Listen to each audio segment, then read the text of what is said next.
One of the hardest things to do in cricket is to recreate pressure and almost that overwhelming fear of failure.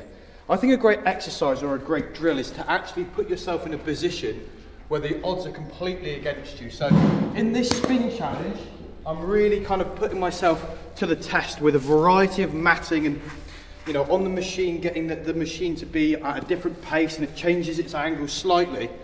So I can never really settle and just be confident practicing one thing.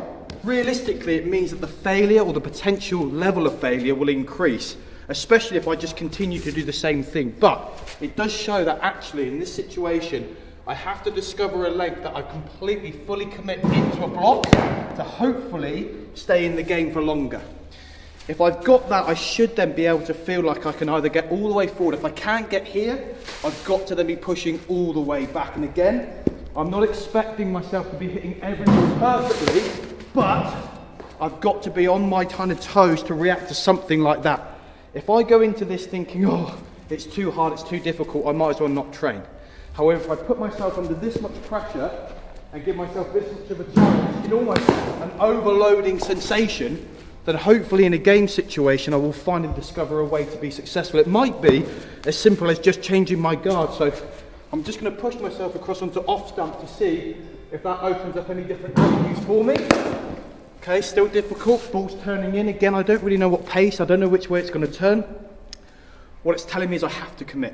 Okay, so on this line now I'm here, I feel I should be able to get a sweep shot away if it goes inside my line, right there.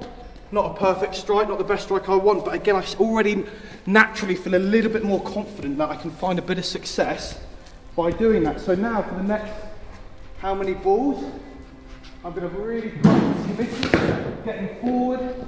I think I'm outside the line there, and it's challenging. Okay, I'm not going to stand here and pretend that I'm enjoying getting whacked on the pad or enjoying coming through into a position of failure, but what it's teaching me is, right, actually I'm going too far across. So the ball's swinging in or drifting in, my head's outside the line, so I don't need to be as aggressive with my movement. I can kind of control, wait that a little bit longer, try and make that contact. And again, it's really, really tough. But if I'm able to challenge myself and overload myself in a training environment, like I said before, hopefully things in the game might become a bit easier.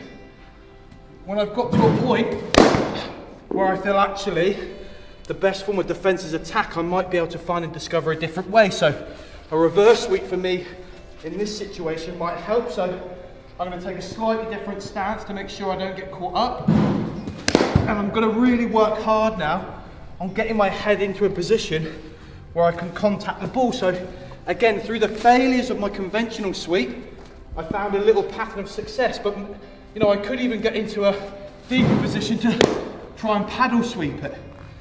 So without failing, without challenging myself, I wouldn't have discovered straight away two methods of potentially getting through to a successful one.